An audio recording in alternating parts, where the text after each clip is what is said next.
Welcome to episode 62 of Bee's Travelogue. Many of you may know the K-drama Reply 1988. This drama plays in 1988 during the Seoul Olympics and is about a group of teenagers and their families. Well, I was 17 in 1988 in Germany and I had a pen pal in Seoul. In my head, I said his name was Hyun-ki Min, but it's possible that his name was Min Hyun-ki or even Min Hyung-gi. I made this last day in Seoul all about the 1988 Olympics and about my pen pal. When I came to the park, I found the Korean Open going on. It didn't cost any money to watch the game, so I just went in and watched a little bit and shared some images with my daughter who loves to play and watch tennis. I then walked through the rose garden, which even in September still had a lot of beautiful roses. The Olympic Park is actually quite large.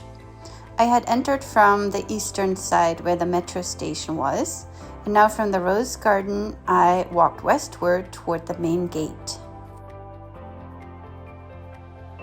First I came through this beautiful passage in between these flowers and stopped to take pictures of both the flowers and the bumblebees. This field of flowers in the center of Seoul felt really magical. Walking westward meant that I was also heading in the direction of Lotte Tower. On the way, I passed a museum and several statues and pieces of artwork in the park. My goal was to explore the park and see the different stadiums from 1988, and then after I was finished, to take the subway to the area where my pen pal used to live. Here's beautiful Lotte Tower in the distance. There was a wonderful park. And then finally, I reached the Olympic Park World Peace Gate. It was very tall and impressive, and at the center, the Olympic flame was burning. Watching the Olympics in 1988 was very exciting. My pen pal used to send me letters regularly. He even included a commemorative coin from the Olympics. Here's a view of the national flag's Plaza. I walked around the plaza, saw the flags and the beautiful park next to it.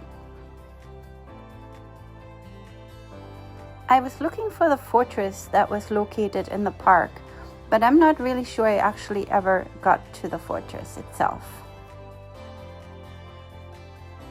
I kept walking along the path and eventually came to One Tree Hill, from where I had a wonderful view over all of eastern Seoul. Once I passed this lonely hill, the path turned back towards the Olympic stadiums. There was a swimming pool, a handball stadium, and also a soccer stadium. Also, of course, ice hockey and ice skating.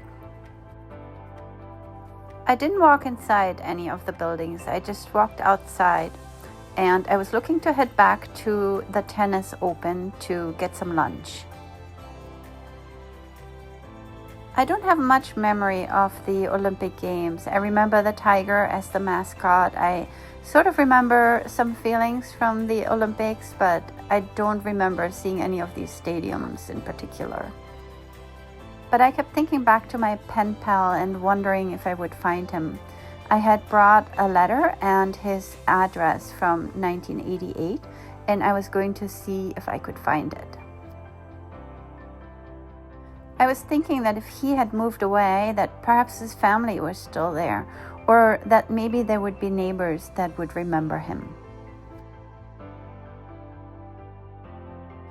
I finally found the lunch area and had fish and chips with onion rings and fries, and I bought 2 mango slushies because it was another very hot day.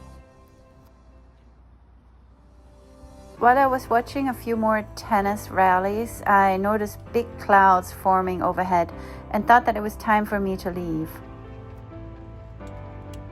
I didn't know if we were expecting any major downpours, but I didn't want to take the chance. So I headed back to the subway and then went to Yeouido Island, where I had been once before in December of 2023. This time I walked across the bridge to Singil-Dong, which was the neighborhood where, at least I thought, Hyun Ki-min used to live. While crossing the bridge, I could see the area where people usually go in the spring to see all the cherry blossoms. It was difficult to find the neighborhood. There were train tracks, and I stopped at a convenience store and asked someone. I showed them the letter and asked in which direction I might find the street. I then walked through some neighborhoods and asked some older people, but nobody seemed to know where this specific address used to be.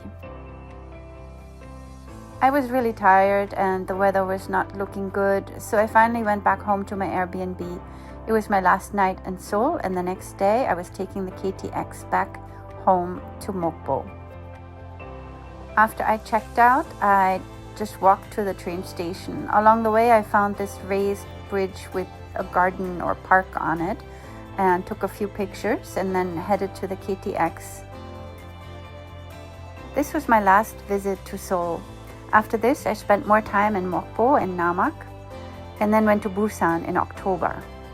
I hope you'll join me for these trips. Thank you for watching.